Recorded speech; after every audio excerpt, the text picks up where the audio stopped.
Okay, in this design, let's take a look at the creation of depth and volume. There's really three separate spaces here. You have the foreground, which is a little bit darker than this middle ground where the light is. So having a light in here creates a separate space. And then you have the background that gets quite a bit darker. So you have a sense of different spaces.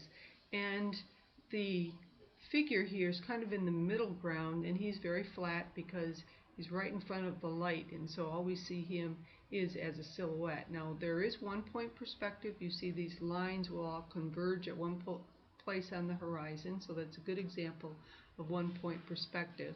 And you see the dots have a little bit more space in them here, and then gradually as you recede they all kind of run together and get fuzzier. So that's a great way to create depth by putting things in the background to have less detail and to be more blurry. Some of these dots seem to create lines of continuation. You see them sort of as curtains or lines coming through, and so that's helping to create some order in this design. Certainly similarity groups all of these dots together to create order.